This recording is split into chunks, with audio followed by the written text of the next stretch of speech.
திருச்சிற்றம்பலம். ஆடும் வரிவேல் அணி சேவல் என பாடும் பணியே பணியாய் அருள்வாய் தேடும் கயமா முகனை செருவில் சாடும் தனியானை சகோதரனே. திருச்சிற்றம்பலம். சக்கரவர்த்தி தவராச யோகி எனும் மிக்க திருமூலனருள் மேவுனாள் என்னாலும். திருச்சிற்றம்பலம்.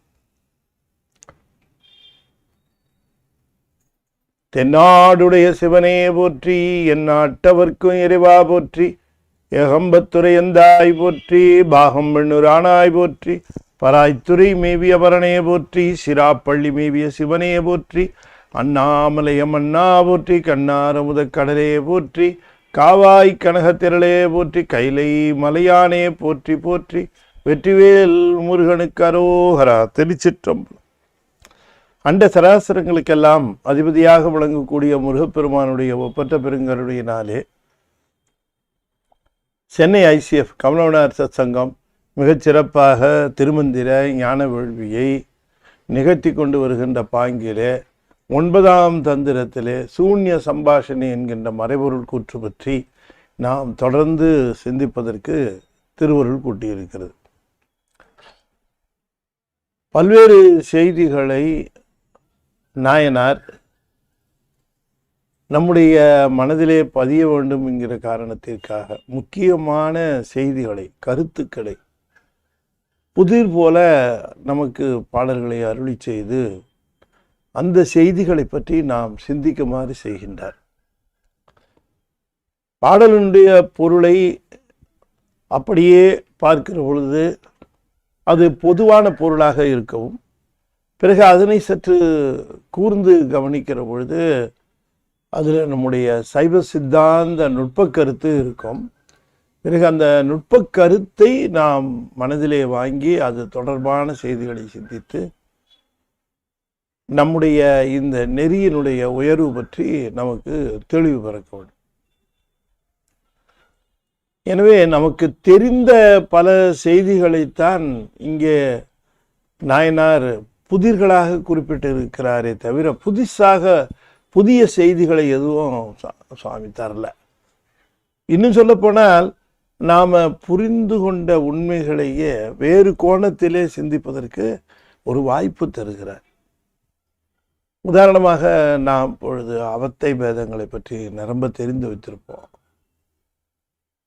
அதில் காரண அவத்தைகளாக இருக்கக்கூடிய கேவல சகல சுத்தத்தை பற்றி நிறைய செய்திகள், பிறகு காரிய அவத்தைகளாக நிகழ்கின்ற கீழாலவத்தை, சகலாவத்தை, சுத்தாவத்தை, அதை பற்றிய நிறைய செய்திகளை நாம் தெரிந்து வைத்திருப்போம். ஆனால் அதிலே குறிப்பிட்ட ஒரு சில அடிப்படை உண்மைகளை, அவத்தை வேதம் என்று சொல்லுகிற பொழுது நமக்கு அவத்தை வேதம் முழுமையும் நமக்கு தெரிகிறதா என்று ஒரு தேர்வாளர் நம்மை தேர்வு செய்வதற்காக கேட்கிறார் என்று வைத்துக் கொண்டால் முழுமையுமா கேட்பார். எங்கேயோ ஒரு இடத்துல அப்படி தொட்டு காட்டுவார். அந்த இடத்துல நமக்கு தெளிவு இருக்குமானால் நமக்கு அவத்தைய பேதங்கள்ல ஏதோ ஒரு தெளிவு இருக்குன்னு அர்த்தம். அதனால ஒரு முக்கியமான இடத்துல அந்த தெளிவு இருக்கான்னு பார்க்கறதுக்காக இந்த பாடல் 6ல் ரொம்ப ரொம்ப அற்புதமா ஒரு குறிப்பை சொல்லியிருப்பார். அது அவத்தை பேதங்கள் முழுமையும் நாம் புரிஞ்சு வச்சிருக்கிறோம்னு நினைச்சிருப்போம். ஆனால் பார்த்தா அங்கே ஒரு சின்ன ஒரு குறிப்பை தருவார். தந்தோட நமக்கு ரொம்ப ஆச்சரியமாக இருக்கும். ஆமாம், உண்மைதானே அப்படின்னு நினைப்போம். அந்த மாதிரி நாயனார் ரொம்ப சாமர்த்தியமாக அதனை சொல்லுவார். திரும்ப திரும்ப மற்ற சமயங்களுக்கும் நம்முடைய சைவத்துக்கும் இருக்கக்கூடிய ஒரு மிகப்பெரிய ஒரு வேறுபாடு எதுலன்னா, தவம்னு எதை சொல்கிறோம் நாம் அப்படிங்கிறதான் பிரித்து எடுத்து அதை சொல்லுகிறார். தவம் என்பது சரியை, தொண்டுங்கிறது தான் நமக்கு ரொம்ப முக்கியமான ஒரு ஸ்டார்டிங் பாயிண்ட். அது தொடர்ச்சி. அதிலிருந்து தான் நம்முடைய சைவ சமயம் நிறைய தொடங்குகிறது. எனவே அந்த தொண்டலால் துணைமில்லைங்கிற மாதிரி தொண்டு என்று சொல்லக்கூடிய ஒன்றை நாம் எந்த காரணம் பற்றியும் சைவத்தில் இருக்கிறவர்கள் விட்டு விடக்கூடாது. ஏதாவது ஒரு முறையில் ஏதாவது ஒரு விதத்தில் நாம் தொண்டு செய்யணும். In what way we are useful, நம்ம எந்த விதத்தில் பயன்படுகிறோம் அப்படிங்கிறது. நமக்கு நாம் பயன்படுறதை பற்றி ஒன்றும் கேள்வி இல்லை. நாம் நம்ம குடும்பத்துக்கு எப்படியோ பயன்படுவோம். அதெல்லாம் என்ன சொல்கிறது, அது மேண்டேட்ரி, அதாவது தேவை, அது அவசியம். ஆனால் இந்த ஆப்ஷனல் என்று சொல்லக்கூடிய நிலையில் தொண்டு செய்கிறது, மற்றவர்களுக்கு தொண்டு செய்கிற அதை எப்படி நாம் பார்க்குறோம் அதை அப்படிங்கிறத இந்த சைவத்தில் தான் அதை தவமாக்கிட்டாங்க. தவம்னா தான் அது அதை செய்யறதுக்குரிய அந்த ஒரு இன்க்ளினேஷன், அதனுடைய ஆர்வம் நமக்கு இருக்கும்.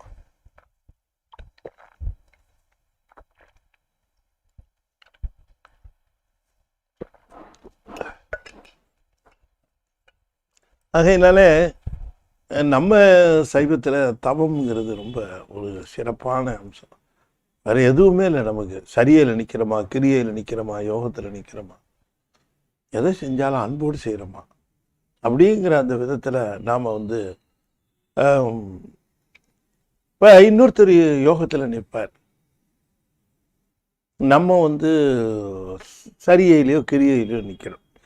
இப்போ நம்ம அவர் யோகத்தில் நிற்கிறார், நம்ம சரிய யோக கிரியையில் தானே இருக்கோம், ஏன்னா இருந்தாலும் அவரோட நம்ம கீழே தான் அப்படின்னு நினைப்போம். இல்லை, நாம் அவரோட மேல்நிலையில் இருக்க வாய்ப்பு இருக்குது.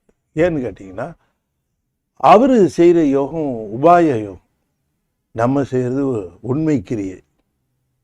எப்பவுமே உண்மை கிரியை இருக்குது. அது உபாய கிரியையை விட மேலே தான்.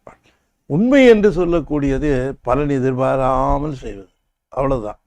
ஒரு பலன் குறித்து செய்வது தான் உபாயம், பலன் குறியாமல் செய்வது உண்மை, அவ்வளோதான். இப்போ டக்குன்னு நான் சொன்னோடனே உங்களுக்கு புரிஞ்சிடும். இப்போ திண்ணனார் செஞ்ச பூஜை என்னன்னு நீங்கள் நினைக்கிறீங்க? உண்மை. பலன் என்ன இருக்குன்னு கூட தெரியாது, அதை கேட்கணும்னு கூட அவருக்கு தெரியல. ஒரு விஷயம் கூட அவர்கிட்ட கேட்கல. அதனால் அது உண்மை ஞானம். அது இந்த உண்மை ஞானத்தினுடைய அந்த இலக்கணத்தை தான் தெய்வ சேக்கிழார் அவனுடைய வடிவலாம் நம்பக்கல் அன்பு என்னும் என்று அந்த பாடலில் அதனுடைய இலக்கணத்தை சொல்லியிருக்கார். சரி, ஆகையினால நம்ம தவம் எனப்படுவது சரிய கிரிய யோக ஞானத்தில் நிற்கிறது தான். அந்த தவமும் கூட உண்மை நிலையில் செய்யப்படுகிற பொழுது அதுக்கு வலிமை அதிகம். ஆகையினால உபாயத்தில் போய் ஞானத்தில் நிற்கிறது காட்டிலும் உண்மையில் சரிய கிரியில் நின்னாலே அதுவே ஒரு பெரிய விஷயம். எத்தனையோ பேர் தொண்டு செய்வாங்க. அவங்க பார்த்தீங்கன்னு சொன்னால் அவங்க அந்த தொண்டை அவங்களுடைய நேரத்தில் கிடைச்ச நேரத்தில் அதை செய்துட்டு தங்களுடைய பணிக்கு போயிடுவாங்க. அந்த பணி தான் அவங்களுக்கு பிரெட் அண்ட் பட்டர் இல்லையா? ஆனால் அந்த பணி போக மீதி இருக்கிற நேரத்தில் ஒரு அந்த தொண்டை செஞ்சுருவாங்க. அதில் அவங்க எந்த விதமான எதிர்பார்ப்புமே இருக்காது, அதை செய்து கொடுத்து விட்டே போடுவோம். அது அவங்க உண்மை சரியில் இருக்கிறார்கள். அதுதான் சுவாமி நமக்கு இங்கே வலியுறுத்துவது. சரி, இப்போ திருமூல தேவநாயனார் ஒரு பாடலில் இந்த சரிய கிரியையினுடைய வலிமையை பற்றி நமக்கு எடுத்து சொல்லுகிறார். அந்த பாடலும் ஒரு புதிர் போலையே அமைந்திருக்கிறது. புதிர் போல அமைந்திருப்பதற்கு காரணம் என்னன்னு கேட்டால், மேலோட்டமாக பார்க்கிற பொழுது உலக சார்புடையது போல தோன்றி உலக சார்புடைய ஒரு செய்தியை சொல்லுவது போல அமைந்திருக்கும். அது ஐயனும் வித்தினில் ஆணை விளைப்பதோர் செய்யுண்டு செய்யின் தெளிவறிவார் இல்லை மையனி கண்டன் மனம் பெறி நன்னிலம் பொய்யொன்றுமின்றி புகழ் எளிதாமே. ஐயென்னும் வித்தினில் ஆசை விளைவிப்பதோர் ஐ என்னும் வித்தினில் ஆணை விளைப்பதோர் செய்யுண்டு. செய் என்று சொன்னால் நிலம்னு அர்த்தம். செய்யின்னா நிலம். புன் செய், நன் செய். நன்செய்னா நஞ்சை நிலம், நஞ்சைன்னுவாங்க. அந்த நன்செய் தான் நஞ்சை ஆயிடுச்சு, புன்செய் தான் புஞ்சை ஆயிடுச்சு. இதுக்கு வயலூருக்கு செய்ப்பதி அப்படின்றே பேர். செய்யினா வயல்னு அர்த்தம். ஆகையினாலே செய்ப்பதி என்று சொல்லுவது வயலூருக்கு ஒரு பேர். செய்யூர், செய்யூர்னாலே வயலூர்னு அர்த்தம். ஆகையினாலே இந்த செய் உண்டு என்று சொன்னால் ஒரு நிலம் இருக்கிறதாம், ரொம்ப அதிசயமான நிலம் அப்படிங்கிறார். அந்த நிலம் என்னன்னு கேட்டா, ஐயனும் வித்தினில் ஆணை விளைப்பதோர் செய்யுண்டு. அதுல சிறுசா விதைச்சா, ஐயன்னா சிறுசுன்னு அர்த்தம். கடுகுக்கு ஒரு பேர் ஐயன்னு ஒரு பேர். அப்புறம் வெண்கடுகுன்னுவாங்க, அந்த ஐய வெண்கடுகுமா. அது போலவே சிறுசா இருக்கிற விதை கொத்தமல்லி, அதை போலவே இன்னும் சிறுசா இருக்கக்கூடிய விதைகள், அதுக்கு எல்லாமே ஐய என்று சொன்னால் மிகச் சிறிதாக இருக்கிற விதைகள். மிகச் சிறிதாக இருக்கக்கூடிய அந்த விதைகள். மிளகு எடுத்துக்கோங்க, மிளகு ரொம்ப சிறுசா இருக்கும். ஆனா இந்த ஒரு நிலம் இருக்குங்க, நீங்க எப்பவுமே இருக்கக்கூடிய நிலத்துல கடுகு போட்டீங்கன்னு வச்சுக்கோங்க, கடுகு வரும். மிளகு போட்டால் மிளகு வரும். அது மாதிரி தான் நம்ம பார்த்துருக்கோம். ஆனால் ஒரு நிலம் இருக்கு, அந்த நிலத்தில் சிறுசா விதை போட்டாலும் பலாப்பழம் வரும். கடுகு போட்டிங்கன்னா பலாப்பழம் வரும், மாம்பழம் வரும், தேங்காய் வரும். ஐயனும் வித்தினில் ஆணை விளைப்பதோர். ஆணைனா ஆணை போன்ற பெரிய பொருள்கள். சிறுசாதான் விதைக்கிறோம், ஆனா அது சிறுசா கொடுக்காம, கடுகு தானே நட்ட, இந்த கடுகு அப்படித்தான் கடுகு கொடுக்கும். தனியா தானே போட்ட, இந்த கொத்தமல்லி. நீ மிளகு தானே போட்ட, இந்த மிளகு அப்படித்தானே கொடுக்கும் நிலம். ஆனா இந்த நிலம் ஒரு செய் உண்டு, ஒரு அதிசயமான நிலம் இருக்கு. அந்த நிலத்தை பற்றிய அறிவு இல்லாதவர்கள் சாதாரணமா இருக்கிறார்கள். ஆனால் அந்த மாதிரியான ஒரு அற்புதமான ஒரு செய், ஒரு நிலம் உண்டு. அந்த நிலத்திலே நாம் இவ்வாறு சிறிதாக போட்டாலும் கூட அது பெரிதாக வரும் என்ற தெளிவு இல்லாமல் இருக்கிறவர்கள் அநேகம் பேர் உண்டு. தெளிவு அறிவார் இல்லை, செய்யின் தெளிவு அறிவார் இல்லை. அந்த நிலத்தை பற்றிய தெளிவு, அப்படி ஒரு நிலம் இருக்கு, அந்த நிலத்துல சிறுசா விதை போட்டாலும் பெரிய பயன் கொடுக்கக்கூடிய அந்த நிலம் இருக்கிறது என்ற தெளிவு இல்லாதவர்கள் நிறைய பேர் இருக்கிறார்கள். சரி, அவர்களுக்கு அப்படி தெரியாம இருக்கிறதே, சிலருக்கு அது தெரிந்து போகிறது. அது எப்படின்னு கேட்டா, மையணி கண்டன் மனம் வெறி நன்னிலம். அந்த நிலம் ஈசனுடைய திருவருள் கிடைத்தவர்கள், திருவுளம் பற்றி கிடைத்தவர்களுக்கு அந்நிலம் பொய்யொன்றுமின்றி புகழ் எளிதாமே. அந்த நிலத்துல விவசாயம் பண்றதுக்கு, அந்த நிலத்துல பயிரிடுவதற்கான அந்த உத்தரவும் ஆணை கிடைக்கும், அவர்களுக்கு அந்த வாய்ப்பும் கிடைக்கும், அந்த பயனை அவர்கள் அடைவார்கள். அப்படிப்பட்ட ஒரு அதிசய நிலம் இருக்கிறது, நீங்க வேணா முயற்சி பண்ணி பாருங்களேன் அப்படின்ட்டு திருமூல தேவனார் நம்மகிட்ட சொல்றார். நமக்கு ரொம்ப ஆர்வமாக தான் இருக்கு. என்னது, விதை சிறுசா போட்டா பெருசா கிடைக்கும்னா யாருக்கு தான் அதுல ஆர்வம் இருக்காது? அப்ப அதை நாம தேடி பார்ப்போமே என்று அவர்கள் முயற்சி செய்கிறார்கள். முயற்சி செய்கிற பொழுது நீங்களா முயற்சி பண்ணி அதை அடைஞ்சிட முடியாது. சிவபெருமானுடைய மனம் பெறின் அந்த உத்தரவு கிடைச்சதுன்னா அந்த நிலம் நீங்க புகுதல் எளிது. அது பொய்க்காது. அதுல போய் நீங்க விவசாயம் பண்ணீர்கள் என்று சொன்னால், பயிரிட்டீர்கள் என்று சொன்னால், உங்களுக்கு அது பொய்க்காமல் பொய்யொன்றுமின்றி புகழ் எளிதாம். எத்தனையோ நிலத்துல பயிரிடுகிறோம், பயிரிட்டா விதைக்கிறோம், விதைச்சா பயிர் வந்தே தீரணுங்கிற கட்டாயம் இருக்கா? எத்தனையோ நேச்சுரல் கெலாமிட்டிஸ், இயற்கையினாலே நிகழ்கிற ஆபத்துகள், இந்த வெள்ளம் பெருகிறது, அல்லது காற்று சூறாவளி அடிக்கிறது, அல்லது மழை இல்லாமல் நீர் இல்லாமல் போவது, அல்லது பூச்சி போன்ற அவற்றினாலே தாக்குறுவது, இல்லை விலங்குகளாலே தாக்கப்பெறுவது, இப்படியெல்லாம் அவ்வளவு பெரிய ஆபத்துகளை சமாளித்து தான் ஒரு நிலத்துல போடுற விதையானது அது பயிராக வருகிறது. ஆனால் இந்த நிலத்துல போட்டால் பொய் ஒன்றுமின்றி, எந்த விதமான பொய்மையும் இல்லாமல் அந்த நிலத்துல விவசாயம் பண்ணால் நீ அதுக்கப்புறம் எந்த விதமான தீமைகளும் அதை சாராதபடிக்கு அந்த நிலத்தில் விளைவு நமக்கு கிடைக்கும் என்று சொல்லுகிறார். சரி, எந்த நிலத்தை பற்றி பேசுகிறாரு? எந்த நிலத்தை பற்றி சாமி சொல்கிறாங்க? ஏதோ ஒரு நிலம் சொல்கிறாங்க. அது எந்த நிலம்? ஐயனும் வித்தினில் ஆணை விளைப்பதோர் செய்யுண்டு. அதாவது சிறுசா செஞ்சாலும் பெருசா செய்கிற ஒரு தன்மையை பற்றி பேசுகிறார். செய்வது சிறிதாக இருந்தாலும் வள்ளுவர் கூட சொல்லியிருக்கார், திணைத்துணை நன்றி செய்யணும் பனைத்துணையாய் கொள்வர் பயன் தெரிவார் அப்படின்னு சொல்லியிருக்கார். அறநிலையிலேயே இப்படி அவர்கள் அந்த பயன் ஒன்றுக்கு பலவாக பெருகும் என்று சொன்னால், தேவர்களுக்கெல்லாம் தேவனாக இருக்கக்கூடிய சிவபெருமானுக்கு ஒரு சிறு விஷயமாக ஒன்றை செய்தாலும் கூட அது பன்மடங்கு பெருகி நிற்கும். எனவே ஒரு செய்தியை இந்த நில உலகில் அந்த செய்தியை நாம் செய்கிற பொழுது வருகிற வினை பயனை காட்டிலும் அது சிவபெருமானுக்கு என்று அதனை செய்கின்ற பொழுது, சிவனுக்கு என்று அதை செய்கிற பொழுது அதற்குரிய பலன் சொல்லில் அடங்காத அளவிற்கு பெருகி விளைகிறது. இதுதான் சொல்ல.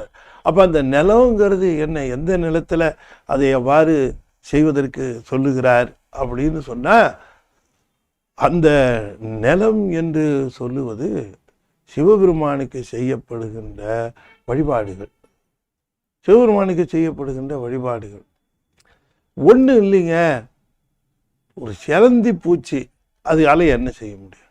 அதுக்கு சாமிக்கு வாயிலிருந்து நூல் வருது, அதுக்கு சாமி மேலே இந்த நாவல் மரத்திலிருந்து காஞ்ச சருகெல்லாம் உழுவுதே அப்படின்னுட்டு அது என்ன பண்ணுதுங்க, என் சாமிக்கு ஏதாவது தொண்டு செய்யணும் அப்படின்னுட்டு தான் வாயின் நூலினால் அது பந்தல் போடுதுங்க, போடுது. இப்படி ஒரு பந்தல் போட்டால் இந்த வாயின் நூலுக்கு என்னங்க ஒர்த்து? சிலந்தி வாயிலிருந்து வந்த நூலுக்கு என்ன ஒர்த்து? அதிகபட்சம் 2 ஈ இல்லை ஒரு கொசு அதில் மாட்டோம். அதுதானே அதுக்கு உணவு, அதுக்காகத்தானே அதை கொடுத்துருக்காரு. ஒரு பூச்சி மாட்டுறது, அது சாப்பிடுது, அவ்வளோதான். அதுக்கு கொடுத்த அந்த நூலில் சிவபெருமானுக்கு ஒரு பந்தலை போட்ட உடனே கோச்சங்கச்சோழன்னு பெரிய சோழ சாம்ராஜ்யத்துக்கே அரசனாக்கிட்டார். என்னங்க, ஒரு சிறு சமாச்சாரம், ஒரு கடுகு விதையை போட்டால் அது பலாப்பழமான மாதிரி ஒரு சாமிக்கு ஒரு சின்ன வாயின் நூலால பந்தல். புத்தியினால், அதான் அது உண்மை, புத்தியினால் போட்டது உண்மை. இப்ப அதுக்கு தெரியாமையே ஒரு பந்தலை போட்டுச்சுன்னு வச்சுங்க, அதுவும் கூட சரியைத்தான், அது உபாயம். ஆனால் உண்மையாகவே அது தெரிஞ்சேவான் சிவன் மேல அந்த அன்பு, முந்தைய தொடர்பு. அதனாலதான் முந்தைய தொடர்பு சிவபூஜை செய்திருக்கோம்.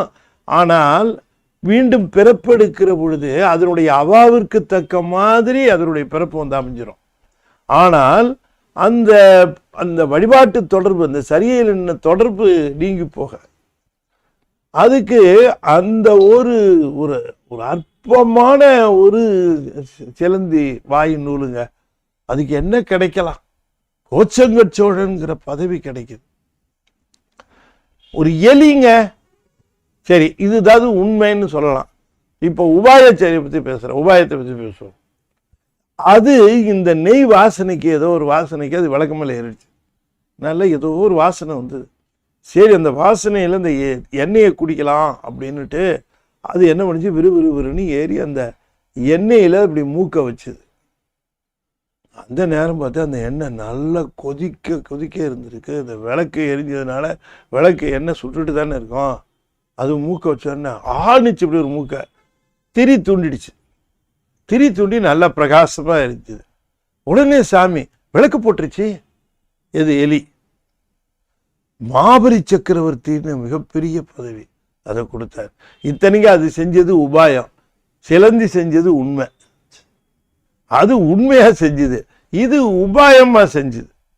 அது எலிக்கு தெரியாது.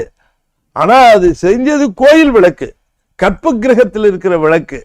அதுவும் நடை சாத்தி முடிஞ்ச பிறகு இருக்கக்கூடிய அந்த கருவறையில அந்த விளக்கு கருவறை விளக்கு மிக மிக உயர்ந்த நிலையில அந்த பேற்றி தரக்கூடிய விளக்கு. அதில் அப்படி மூக்கு அப்படி போட்ட உடனே அதை போய் மாபலி சக்கரவர்த்தி ஆக்கி வச்சுட்டாரு சாமி. அப்ப இதை சொல்றாரு.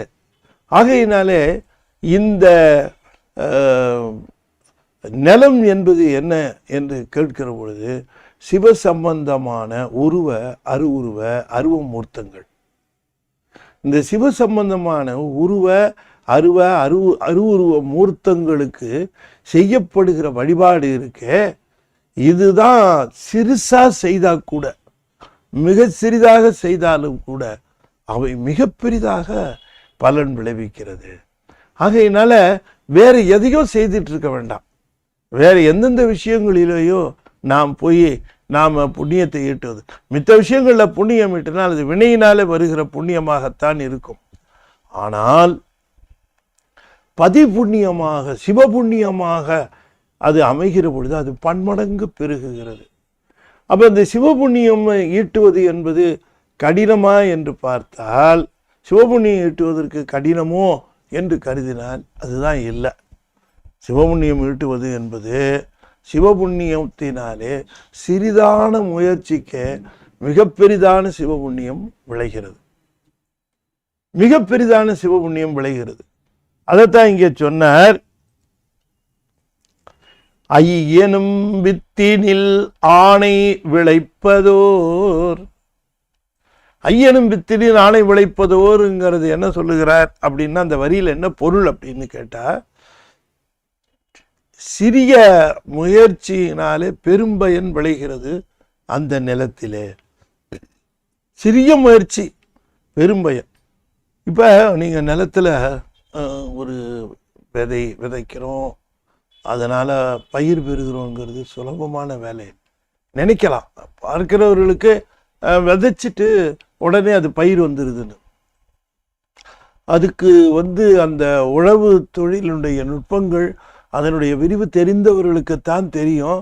அந்த உழவினுடைய கடினம், அதனுடைய முயற்சி, எப்படி முயற்சி வேண்டப்படுகிறது.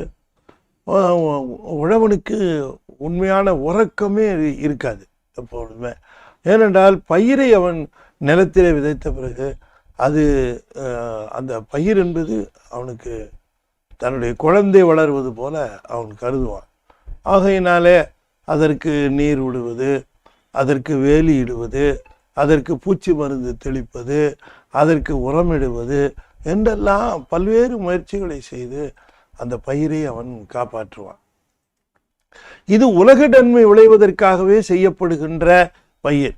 ஆனால் இந்த நிலம் என்று சொல்லக்கூடியது இருக்க, என்ன நிலம் என்று சொன்னால், சிவ மூர்த்தங்கள் அல்லது சிவநெறியிலே வழிபாடு செய்வதற்குரிய அந்த சிவநிலைகள், அருவுருவமாக இருக்கக்கூடிய அந்த சிவலிங்கமாக இருக்கட்டும், இல்லது உருவமூர்த்தமாக இருக்கக்கூடிய நடராஜர், தட்சிணாமூர்த்தி போன்ற உருவமூர்த்தங்களாக இருக்கட்டும், இந்த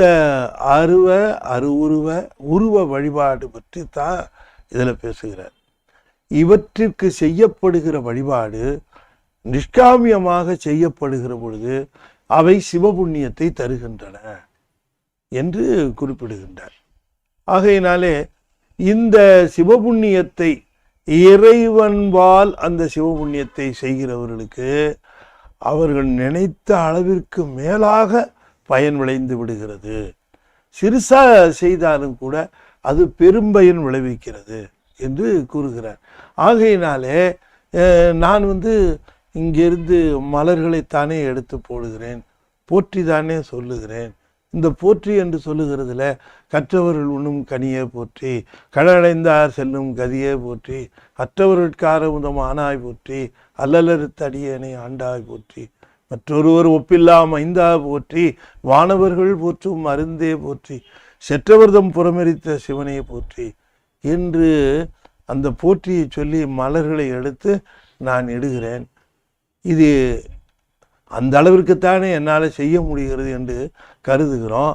இது என்ன பெரிய ஒரு வழிபாடு, இது என்ன பெரிய பயன் விளைவித்து விடும் என்று நாம் கருதுகிறோம். அப்படி நினைக்காதேங்கிறார். அந்த மாதிரி நினைக்காது. நீ இடுகிற மலர்கள் அது புண்ணியம் செய்வார்க்கு பூ உண்டு நீர் உண்டு. நீ செய்கின்ற இந்த கண்களிலே கண்ணீர் மல்க 2 மலரை எடுத்து அந்த பெருமானுக்கு நீ போட்டேன்னா அதனுடைய விளைவு இருக்க, அது மிகப்பெரிய விளைவை ஏற்படுத்தும். இக்காலத்திலே மிகப்பெரிய செல்வமும் மிகப்பெரிய வாழ்வும் வந்திருப்பதற்கான காரணமே சாமி சொல்றாங்க. ஞானசம்பந்த பெருமான் சொல்றாரு, சாமி நீங்க எனக்கு நேர்லேயே வந்து இந்த மாதிரி திருவருள் புரிந்தீர்கள், எனக்கு இந்த மாதிரி நேர்லேயே காட்சி கொடுத்தீர்கள், இதற்காக நான் என்ன பேறு செய்திருப்பேன், ஒருவேளை மலர்களினாலே உம்மை வழிபாடு செய்திருப்பேனோ முன்ன என்று கேட்கிறார். தோடுடைய செவியன் விடையேறி ஓர் தூவன் மதிசூடி காடுடைய சுடலை பொடி பூசி என் உள்ளம் கவர் கழுவன். அடுத்த வரி சொல்றார் பாருங்க.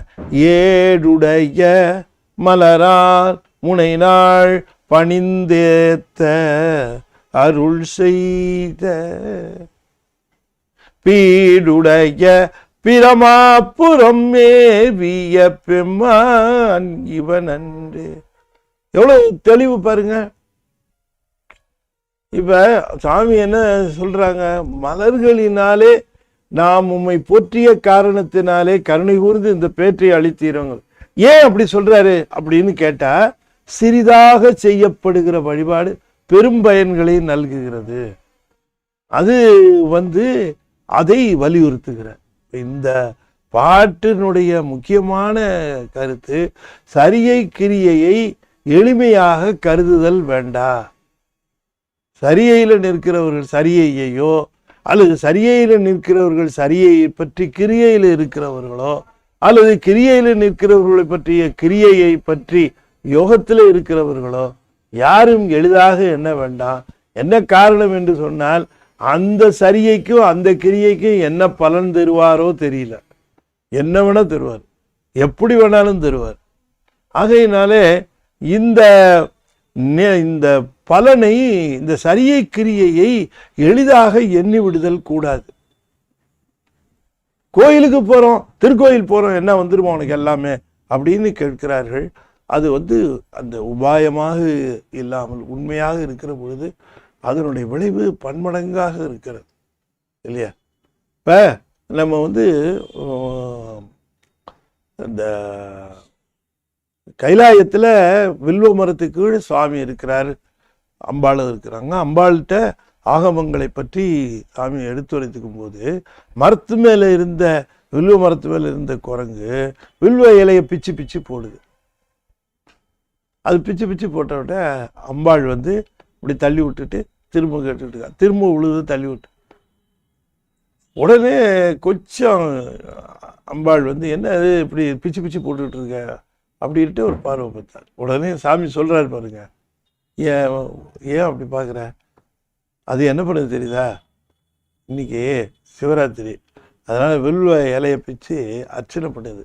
அவர் அப்படிதான் எடுத்துக்குவார் சாமி. பொய்யாய் உன்னை புகழ்வோர் புகழ்ந்தால் அதையும் பொருளாய் கொள்வாடே. சுந்தரர் எவ்வளவு அழகா சொன்னார் அந்த கருணையை பத்தி. பொய்ன்னு தெரிஞ்சாலும் கூட அது பொய்ன்னு சொல்ல மாட்டான், நிஜமா தான் செய்யறான் என்று சொல். பொய்யாய் உன்னை புகழ்வோர் புகழ்ந்தால் அதையும் பொருளாய் கொள்வானே.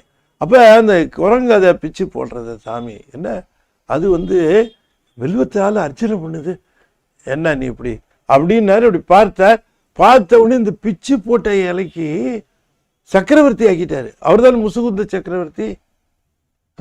சக்கரவர்த்தி ஆக்கிட்டார். அப்ப இதெல்லாம் எதுக்கு சொல்லப்பெறுகிறது? அதை வலியுறுத்துறார் பாருங்க சாமி. இது அடிப்படை இங்க இருக்கு. அதாவது சரியாகட்டும், கிரியையாகட்டும், அல்லது யோகமாகட்டும், அதனுடைய பலனை சிறு எளிமையாக கருதி விடுதல் கூடாது. சின்சியரா பண்ணுவோம், உள்ளன்போடு பண்ணுவோம். அதை உள்நோக்கத்தோடு இல்லாமல் பெருநோக்கத்தோடு பண்ணுவோம். நிச்சயமாக அதற்குரிய பலன் சிறு விதையாக இருந்தாலும் அது பெரும்பயனை விளைக்கின்ற நிலம் சிவபெருமானுடைய வழிபாடு. அதைத்தான் இங்கே வலியுறுத்துகிறார். ஐ என்னும் வித்தினில் ஆணை விளைப்பதோர் செய்யுண்டு. இது சைவத்திலே இந்த மாதிரியான ஒரு வாய்ப்பு உண்டு. நிலம் நமக்கு இருக்கு. இந்த மாதிரி ஆகம மூர்த்தங்கள் என்று சொல்லக்கூடிய மூர்த்தங்கள் விசேஷமான மூர்த்தங்கள். தட்சிணாமூர்த்தியா இருக்கட்டும், நடராஜரா இருக்கட்டும், சோமாஸ்கந்தரா இருக்கட்டும், அதை நாம எளிதாக கருதி விடுதல் கூடாது. அந்த மூர்த்தங்கள் நமக்கு பெரும்பயன் நம்முடைய வழிபாட்டினால் விளைவிக்கக்கூடியவை.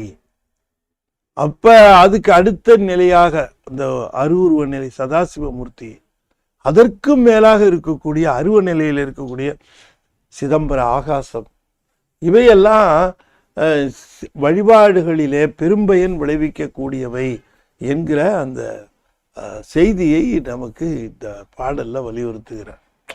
ஆனா அதுல ஒரே ஒரு ஒரு என்ன சொல்றது, அது ஒரு கீ பாயிண்ட் வச்சிருக்கார். என்ன அப்படின்னு கேட்டா, ஐயனும் வித்தினில் ஆணை விளைவிப்பதோர். விளைப்பதோர் தான் பாட்டுல இருக்கு. ஐயனும் வித்தினில் ஆணை விளைப்பதோர் செய்யுண்டு செய்யின் தெளிவறிவார் இல்லை. அந்த நிலத்தை பற்றிய தெளிவறிவார் இல்லை. அந்நிலம் பொய்யொன்றுமின்றி புகழ் எளிதாமே. அந்நிலம் பொய் ஒன்றுமின்றி புகழ் எளிதாமே. அங்கே பொய் எதுவும் கிடையாது. பொய்யொன்றுமின்றி அப்படின்னு சொன்ன அந்த நிலத்திலே நாம் பெற வேண்டிய பயன்களை பெறுவதற்குரிய தடைகளாக எதுவும் இல்லாமல் நாம் புகுந்து பெற வேண்டிய பயன் எளிதாக இருக்கிறது. மையனி கண்டன் மனம் பெறின். அப்ப இந்த சைவ வழிபாட்டினாலே நாம் இந்த பெரும்பயனை அடையலாம், இந்த வழிபாட்டினாலே பெரும்பயனை அடையலாம் அப்படின்னு சொல்லுகிற பொழுது, இந்த வழிபாட்டின் மேலே நமக்கு உள்ளம் அதிலே லயிப்பதற்கும் அவர் திருவருள் பற்ற வேண்டும். மனம் பெறின் மையனி கண்டன் மனம் பெறின். அப்ப மனம் பெறின்னு சொன்னது எதற்காக என்று சொல்லுகிற பொழுது, அவருடைய ஒரு திருவருள் இல்லாமல் இந்த வழிபாட்டு உரிமையும் பெற முடியாது. அதுக்குத்தான் இந்த வழிபாட்டு உரிமை எப்படி வருகிறது? வழிபாட்டு உரிமை என்பது எவ்வாறு வருகிறது? எல்லாருமா வழிபாடு செய்கிறார்கள். வாய்ப்பு இருந்தாலும் வழிபாடு செய்கிறவர்கள் இல்லை. வாய்ப்பு தரப்பெற்று வழிபாடு செய்கின்ற நிலை என்பது சிலருக்கு மட்டுமே அமைகிறது. வாய்ப்பு தந்தாலும் அதை பயன்படுத்தாமல் விட்டு விடுகிறவர்களும் உண்டு. வாய்ப்பு தந்து அந்த வாய்ப்பை பயன்படுத்தி கொண்டு இந்த பெரும் விளைவை, சிவகதி விளைவை அவர்கள் சிறப்பாக பெறுகின்ற நிலையை அவர்கள் அடைகிறார்கள். எனவே அதுவும் தவமும் தவமுடையார்க்கே ஆம் அப்படிங்கிற மாதிரி, இந்த என்ன புண்ணியம் செய்தானே நெஞ்சாமே, ஞானசம்பந்தர் கேட்கிறார், நீ புண்ணியம் செய்யாம இது வராதுன்ட்டார். என்ன புண்ணியம் செய்தனே நெஞ்சமே, இருங்கடல் வையத்து முன்னே நீ செய் நல்வினை, நீ முன்னே செய்த நல்வினை, அந்த நல்வினையினாலே இங்க இந்த அப்ப அறத்தினுடைய மிகுதிப்பாட்டினாலே அருளிப்பாடு வருகிறது. அதுதான் அறத்திலே நிற்கிறான், தெரியாம நிற்கிறான், சரி கூப்பிட்டுக்கலாம் அப்படி கூப்பிட்டுக்குவார். அதனாலதான் அங்க சொல்லுகிற போது, நீ நாளும் நன்னெஞ்சே நினை கண்டாய், யார் அறிவார் சானாலும் வாழ்நாளும், சாய்க்காட்டம் பெருமாருக்கே பூனாலும் தலை சுமப்ப, புகழ் நாமும் செவி கேட்ப, நானாலும் நவின்றேத்த, இவையெல்லாம் பெறலாமே நல்வினையாலே. பெறலாமே நல்வினையனர், இது நல்வினையினால பெறக்கூடியவை. வழிபாடு என்பது அவ்வளவு சுலபத்திலே கிட்டுவதல்ல. இப்போ வாழ்க்கையில நமக்கு அந்த ஒரு பேரு கிட்டி இருக்கிறது, சிவநாமத்தை சொல்லுவது, நீர் அணிவது, சிவநாமத்தை சொல்லுவது, திருக்கோயில் சூழ்வது, பெருமானுக்காக வழிபாடு செய்வது, இதெல்லாம் முன்னம் நீ செய்த நல்வினை பயனடை என்று ஞானசம்பந்தர் சொல்லுவது போல அந்த நல்வினையினாலே விளைவது. ஆகையினாலே இங்கே சொல்லுவது, இந்த வழிபாட்டிலே நம்முடைய புண்ணியத்தை பெருக்கிக் கொள்ள முடியும். எத்தனையோ விதம் இருக்கு புண்ணியத்தை பெருக்கிக் கொள்வதற்கு இருக்கு. ஒரு 10 பேருக்கு சாப்பாடு போடுறது, பசிச்சவங்களுக்கு சாப்பாடு போடுறது நல்லது தான், இல்லைன்னு சொல்ல முடியாது. ஆனால் இது நிரம்ப பேர் கேட்கிறார்கள், இந்த இதை விடவா அது பெருசுன்னு. நிச்சயமா பெருசு. வழிபாடு என்று சொல்லக்கூடிய வழிபாட்டினுடைய பெருமை சொல்லற்கு அரியது. வழிபாட்டினுடைய பெருமை சொல்லற்கு அரியது. அருள்நிலை வேற, அறநிலை வேற. ஆகையினாலே திருக்கோயில் சூழ்வதும் திருக்கோயில் வழிபாடு செய்வதும் முன்னே நல்வினை பயனினாலே விளைவது, அது பெரும் பயனை விளைவிக்கிறது. எனவே இந்த பாடலினுடைய உள்ளுரை செய்தியாக நாம் பார்த்தோம் என்று சொன்னால், சிவபுண்ணியம் சிறு முயற்சிக்கும் பெருகி விளையும். சிறு முயற்சி சிவபுண்ணியம் பெருகி விளைஞ்சிடும் இல்லையா? அப்படி அந்த சிறு முயற்சின்னு சொல்றமே, அந்த சிறு முயற்சி என்பது ஐயம். அது விளைகிற நிலம். அதுல சிறு முயற்சி நாம் எங்க வித்திட வேண்டும்னா அந்த மாதிரி நிலத்திலே அதனை விதைத்து சிவபுண்ணியத்தை பெருக்கிக் கொள்ள வேண்டும், சிவ அனுபவம் பெற வேண்டும் என்கிற அந்த நிலையில் இந்த பாடல் 5 சொன்னார். சரி, இனி அடுத்த பாடல், அதுலேயும் இந்த ஒரு அரிய செய்தியை நமக்கு சுவாமிகள் குறிப்பிடுகின்றார். இந்த இதில் சொல்லுகிற செய்திகள் எல்லாமே நம்ம முன்ன பார்த்தது தான். நம்ம முன்ன பார்த்ததினுடைய ஒரு தெளிவாக இந்த செய்திகளை சொல்லுகிறார்.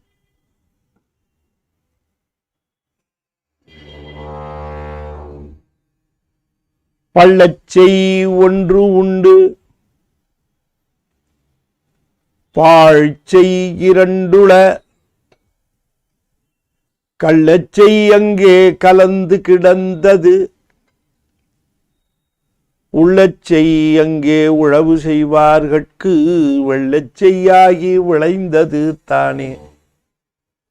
இதுலேயும் ஒரு அந்த உழவு பற்றி தான் பேசுகிறார், அந்த செய்தி பற்றி தான் பேசுகிறார். ஆனால் வேறு விதமான செய்தியை நமக்கு தருகின்றார்.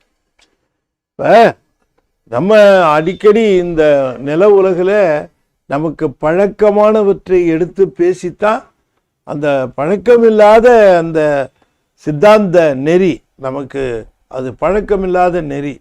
பழக்கமில்லாத நெறி என்று சொன்னால் பழகிக்கொள்ள வேண்டிய நெறி சித்தாந்த நெறி. உலக நெறியிலிருந்து சித்தாந்த நெறிக்கு நாம் செல்லுகிற பொழுது உலக வாழ்வு ஒன்று, அதே தான், வாழ்வு ஒன்று தான். ஆனால் எந்த நெறியில ஒரு நமக்கு ஒரு செய்தி வருகிறது, அதை எப்படி எடுத்துக்கிறோம் அப்படிங்கிறது உலக நெறியில இருக்கிற பொழுதும் சித்தாந்த நெறியில இருக்கிற பொழுதும் செய்தி வேற. இந்த செய்தியினுடைய தன்மை எவ்வாறு ஏற்றுக்கொள்ளப்படுகிறது என்பது நாம இங்கே பார்க்கிறோம். சரி, என்ன சொல்றாருன்னு பார்ப்போம். இதுல பள்ளச்செய் ஒன்று உண்டு, பாழ்ச்செய் இரண்டுள, கள்ளச்செய் அங்கே கலந்து கிடந்தது, உள்ளச்சை அங்கே உழவு செய்வார்கட்கு வெள்ளச்செய்யாகி விளைந்தது தானே. உள்ளச்சை இச்சு எதுகைக்காக அது ஒற்று மிகுந்து இருக்குது. அந்த ஈச்சை எடுத்துடணும். எடுத்துட்டு என்ன வரும்? உள்ள செய். செய்யின்னு என்ன அர்த்தம்? நிலம், வயல், அப்படிதான் பார்த்தோம் இல்லையா? உள்ள செய்னா இருக்கிற நிலம். உள்ள செய் இருக்கிறது ஒரே நிலம். அந்த நிலம் 3 பகுதியா இருக்கு. 3 பகுதி. பள்ளச்செய், பள்ளமா இருக்கிற நீர் தங்கி இருக்கக்கூடிய, நீர் பாய்ந்து நீரை வாங்கி கொண்டு தேக்கி வைத்துக் கொள்ளக்கூடிய ஒரு பள்ள பகுதி. பாழ்ச்செய், நீர் தங்கும் தங்காது வறண்ட நிலமா, வறட்டு நிலமா கிடக்கிற செய் 2 இருக்குது. 2 பகுதியா இருக்கு. 2ன்னா 2 நிலமா இருக்குன்னு எடுத்துக்கூடாது. மொத்தம் 3 நிலம் சொல்றாருன்னு எடுத்துக்கூடாது. ஒரே நிலம். ஒரு நிலத்தோட 3ல் 1 பகுதி கொஞ்சம் உருப்படியா இருக்கு. 3ல் 2 பகுதி பாழ் நிலமா இருக்கு. பாழ் நிலம்னா அங்கே தண்ணி ரொம்ப மோடா இருக்குது, தண்ணி நிற்காது. தண்ணி அது மட்டும் இல்லை, அது கள்ளச்செய் என்று சொல்லுகிற பொழுது இங்கேயும் எதுகைக்காக லகரம் வந்துருச்சு. அது அந்த குண்டுலானான்னு சொல்லுவாங்களே, அந்த லகரம் தான் வரணும். கள்ளச்செய், அப்படி கள்ளச்செய்னா கற்கள் நிறைந்து, பாறைகள் கற்கள் நிறைஞ்சு கிடக்குது. பாறையா கல்லா நிறைஞ்சு கிடக்கிற இடத்துல யாராவது விவசாயம் பண்ண முடியுமா? அங்கே பார்த்தா இந்த கல் எங்கே கிடக்குதுன்னு 3 பகுதியிலையும் நிலம் முழுக்க கிடக்குது. ஆனால் ஒரு பகுதி பரவாயில்ல, கொஞ்சம் தண்ணி நிற்கிற பகுதியாக இருக்குது. கல்லுகளை எடுத்தோம்னா அது சரி பண்ணிக்கலாம். இந்த 2ம் கல் எடுத்தாலும் கூட மோடா இருக்குது. இதில் எப்படி உழவு செய்ய முடியும்? அதுவே இந்த நிலத்தில் பார்த்தா ஒரு பக்கம் சரி செய்யப்பட்டு தண்ணி நிற்கிற மாதிரி விவசாய மட்டத்துக்கு தகுந்த மாதிரி இருக்குது. இன்னும் 2 பங்கு பார்த்தா இன்னும் விவசாயம் பண்ணுறதுக்கு ஒரு தகுதி உடையது மாதிரியே தெரில. பாழ் செய்யாக இருக்கிறது, பாழ் நிலமாக இருக்கிறது. எல்லாத்துலேயும் கல் வேற கிடக்குது. இருக்கிற நிலம் இவ்வளவு தான், அதுக்கு மேலே நிலமும் கிடையாது. சரி, எப்படியாவது இங்கே உழவு செய்து விடலாம் அப்படின்னு முயற்சி செய்து அவர்கள் இந்த கல்லையெல்லாம் எடுத்து போட்டு நிலத்தை சீர்திருத்தி அந்த நிலத்தை மோடும் பள்ளமுமா இருந்த இடத்த ஒரே சமமாக்கி அதில் உழவு ஓட்டி செய்தவர்களுக்கு அது வெள்ளச்செய்யாகி, வெள்ளச்செய்னா பள்ளச்செய் மாதிரி நீர் தங்கி நீரை எடுத்துக்கொண்டு மிகச்சிறப்பான அந்த ஒரு விளைவை தரக்கூடிய நிலமாக அது மாறிப்போனது. அப்படி மாறிப்போனது.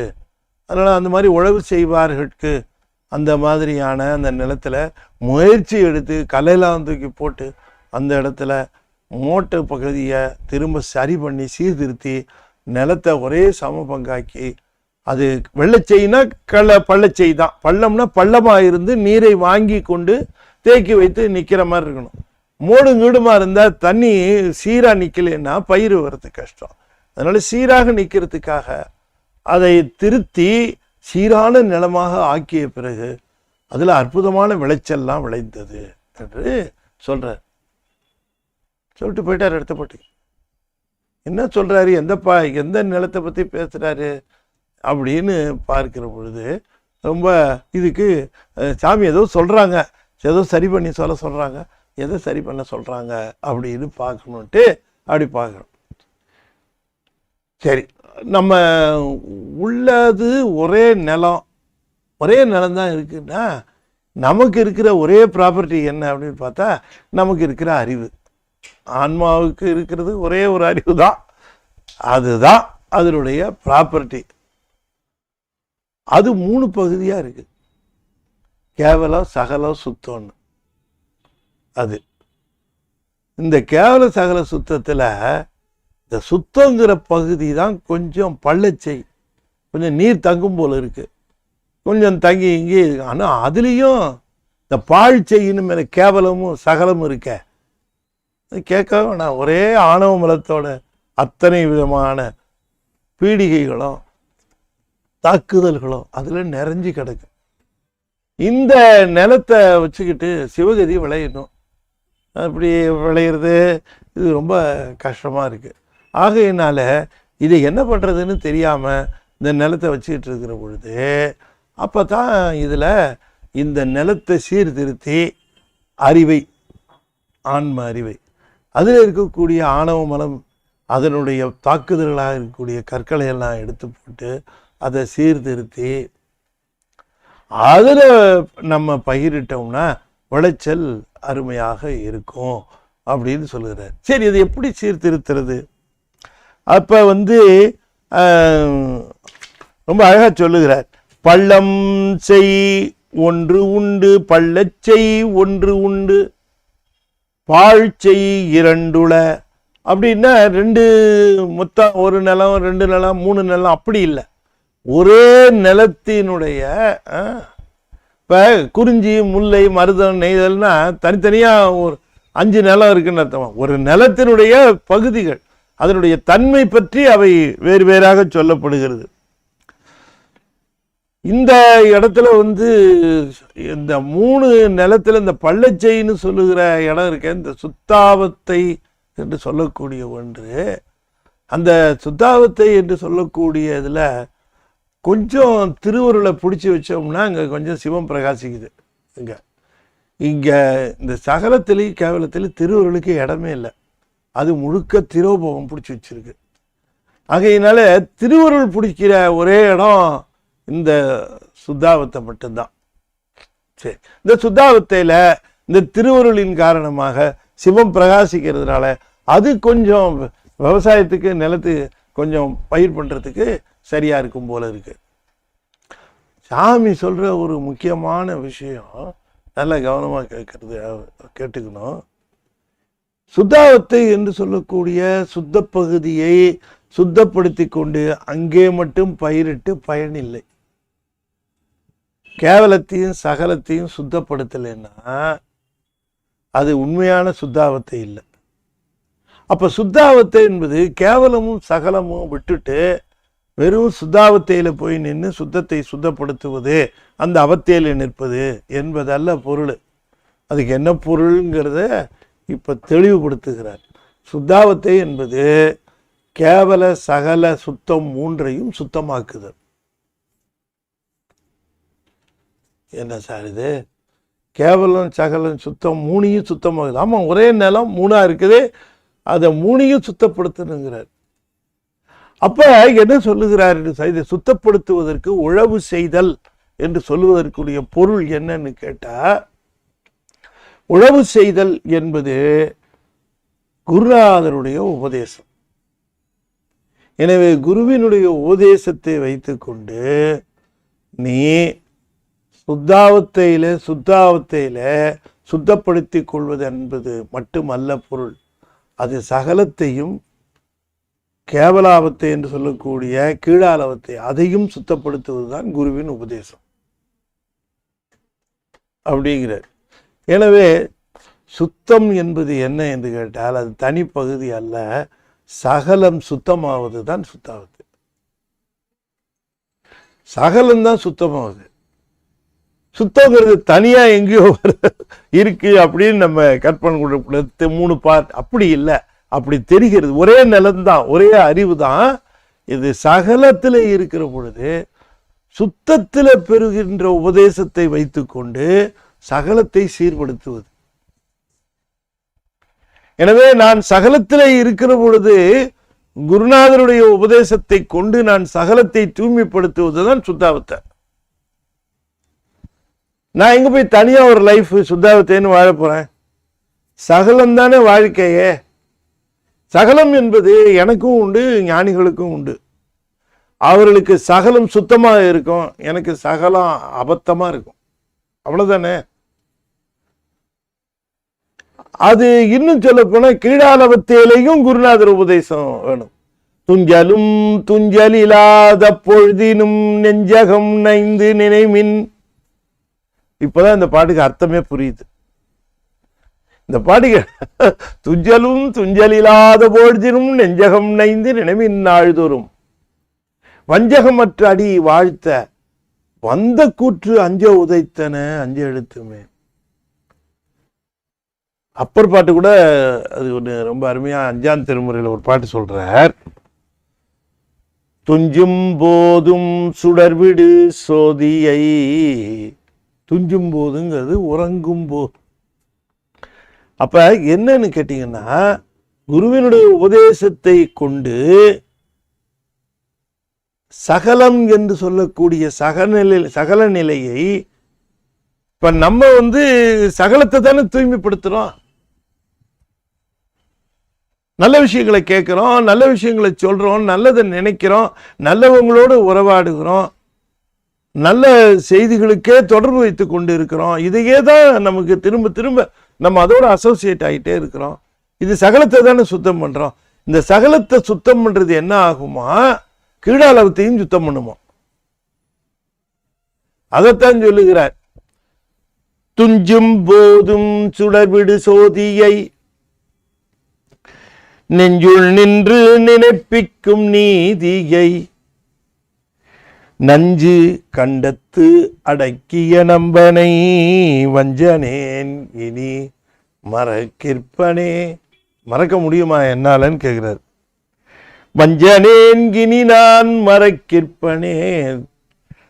துஞ்சும் போதும் சுடர்விடும் சோதியை.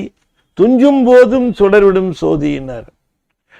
கனவுலையும் அந்த சோதி தான் பிரியாமல் வருகிறது என்று சொன்னால், கேவலம் சகலம் எல்லாமே சுத்தமாயிடுச்சு.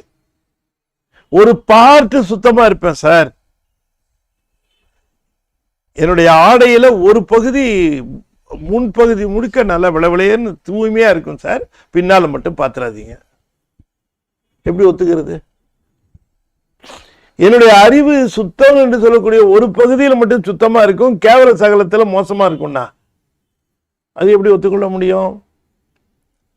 எங்க வரார் பாயிண்ட்னு உங்களுக்கு தெரிஞ்சிருக்கும்னு நினைக்கிறேன். எவ்வளவு தெளிவுபடுத்துகிறேன்.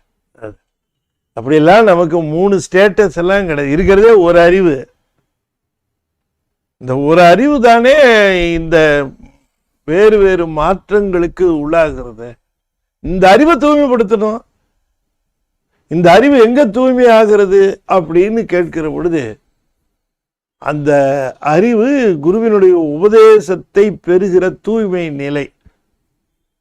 சுத்தாவத்தை என்பது என்ன, எங்க ஆரம்பிக்கிறது என்று கேட்டால், தத்துவங்கள் தனக்கு வேறானவை என்று கருதி, சடமானவை என்று கருதி, தனக்கு அந்நியமானவை என்று கருதுகிற பொழுது தானே சுத்தம் தொடங்குது. அது எங்க போய் அப்படி கருதுறது? சகலத்துல தானே ஆரம்பிக்க முடியும். அதனால தானே சாக்கரத்திலேயே அங்கேயே இருக்குது பூர்வமத்தி. பூர்வமத்தில தானே தொடங்குது அது. ஆகையினாலே இந்த தெளிவு நமக்கு வர வேண்டும் என்பதற்காக சாமி சொல்லுகிறார், குருநாதருடைய உபதேசத்தை கனவிலும் நனவிலும் மறவாமல் சிந்தித்துக் கொண்டிருக்க வேண்டும். நனவுல அதை திரும்ப திரும்ப அதிலேயே பற்றி கொண்டு இருக்கிறவர்கள் கனவுலேயும் அதனை நிச்சயமாக பற்றுவார்கள். இங்கே பற்றுகிற அந்த பற்றினுடைய வலிமை கனவிலேயும் அது பற்றும். ஆகையினால்தான் இந்த கீழால சகலம் சுத்தமாகிற பொழுது கீழாலவத்தை கேவலமும் சுத்தமாகிறது. ரெண்டும் சுத்தமாகி இந்த எல்லா துரியமும் அந்த துரியத்துக்கு போயிடுது.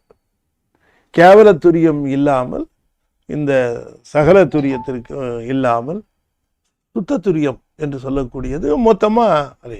எனவே இந்த ஒரு பாடல்ல சொல்லுகிற அந்த செய்தி ரொம்ப அற்புதமான செய்தியாக சொல்லுகிறார். பள்ளச்செய் ஒன்று உண்டு பாழ்ச்செய் இரண்டுள, கள்ளச்செய் அங்கே கலந்து கிடந்தது, உள்ளச்செய் உள்ளது ஒரே செய், இருக்கிறது ஒரே செய், ஒரே நிலம் ஆன்ம அறிவு.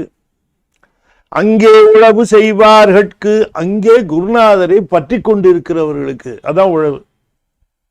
குருநாதரை சார்ந்திருக்கிறவர்களுக்கு, குருநாதருடைய உபதேசத்தை கேட்டல் சிந்தித்தல் தெளிதல் என்கிற அந்த நிலையில நிற்கிறவர்களுக்கு அங்கே உழவு செய்வார்களுக்கு அது வெள்ளச்செய்யாகி வெள்ளச்செய்யாகி என்று சொன்னால் நீரை தன்னிடம் தேக்கி வைத்துக் கொள்ளக்கூடிய ஒரு அற்புதமான விளையின் நிலமாக அது ஆகி அதிலே விளைந்தது தானே.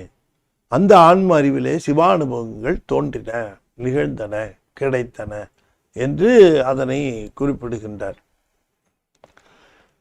பள்ளச்செய் ஒன்று உண்டு பாழ்ச்செய் இரண்டுள. இதில் நம்ம இந்த பாட்டில் ரொம்ப குறிப்பாக நாம் மறந்து விடாமல் சிந்திக்க வேண்டியது என்ன, ஏதோ 2-3 நிலத்தை பற்றி பேசுகிறாருன்னு சொல்லக்கூடாது.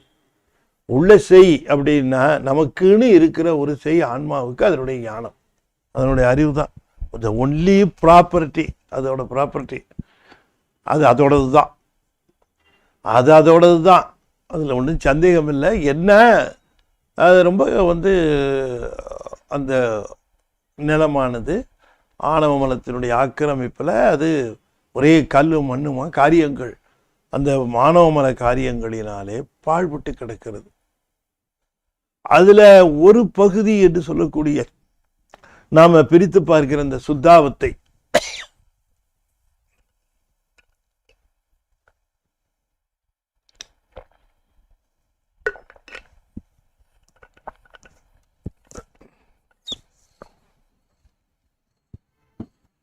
இப்ப உழுதல்னு சொல்லுகிற பொழுது நல்லா கவனமா கேட்கணும். சுத்தாவத்தையில மட்டுமா பாழ்ச்சை, அந்த பாழ்ச்செய்ய விட்டுட்டு பள்ளச்செய்யில மட்டுமா விவசாயம் நடக்குது? சுத்தாவத்தையில மட்டுமா நிகழ்ச்சி இல்லை. அதுதான் அங்க பார்க்கணும். சுத்தாவத்தைங்கிறது ஏதோ தனியா ஒரு ட்ராக்கு, இது 2 தனி ட்ராக்கு அப்படின்னு நினைக்க கூடாது. எல்லாமே ஒரே ஆன்ம அறிவு தான் இருக்கு. அந்த ஆன்ம அறிவுல அந்த சுத்தாவத்தை என்று சொல்லக்கூடிய சுத்தப்படுத்தி கொள்ள வேண்டும் என்கிற ஆர்வம் இருக்கிற இடம் ஒரு பகுதி உண்டு.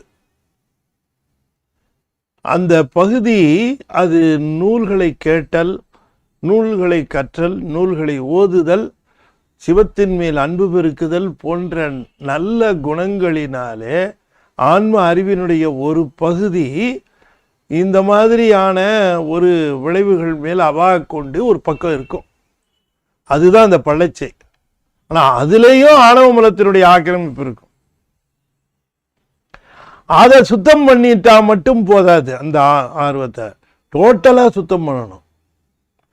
அப்போ இதில் என்ன சொல்லுகிறாருன்னு சொன்னால், சகலம் என்று சொல்லக்கூடிய வாழ்க்கை அது தூய்மை அடைய வேண்டும். அந்த தூய்மை என்பது இப்போ மற்ற சமயங்களை நான் பொதுவாக சொல்கிறப்ப, ஒரு சில சமயங்கள், சில மதங்கள் வழிபாடு என்பது சொல்லுகிற விஷயத்தில் மட்டும் தூய்மையாக இருக்கும். வழிபாடு அங்கே ரொம்ப தூய்மையாகவும் ரொம்ப ஸ்ட்ராங்காகவும் ரொம்ப ஸ்ட்ரிஞ்சண்ட்டாகவும் வழிபாடை செய்யும். ஆனால் வழிபாட்டை விட்டு வெளியில் வாழ்க்கைன்னு வந்துட்டா எவ்வளோ கோல்மால் உண்டோ, எத்தனை வஞ்சனை உண்டோ அத்தனையும் செய்யும். இது வேற அது வேறம்பாங்க. இது வேற, இது வாழ்க்கை, இது அது நமக்கு பின்னால நமக்கு அப்படிம்பாங்க. அது அப்படிலாம் ஒன்றும் கிடையாது. எல்லாம் ஒன்று தானே, ஒரே வாழ்க்கை தானே, ஒரே ஆன்மா தானே.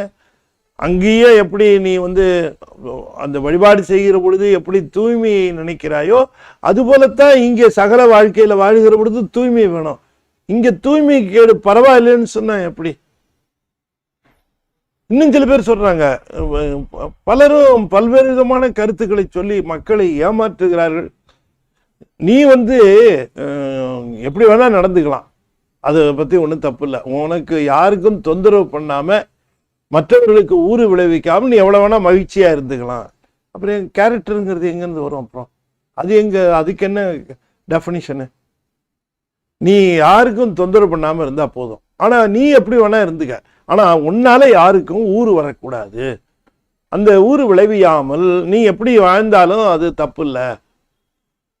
கடவுள் பக்தியோட இரு, கடவுளை வழிபாடு செய், உனக்கு முடிந்த அளவுக்கு கடவுள் சரி கோயில் போறது போ, மற்றபடி நீ உனக்கு என்ன இருக்கோ அதுலேயே இரு. அப்படி இப்படியெல்லாம் எப்படி தனக்கு தோணுனது தீரி எல்லாம் தனக்கு தோணுன கொள்கைகளை எல்லாம் சொல்லிட்டு இருக்கலாமா?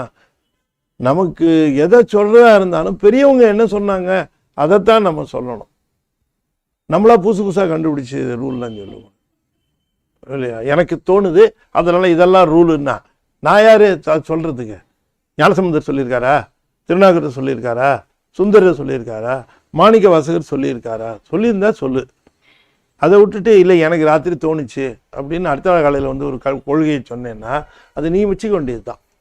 அது சரிப்படாது. ஆகையினால இதை தெளிவுபடுத்துகிறார்.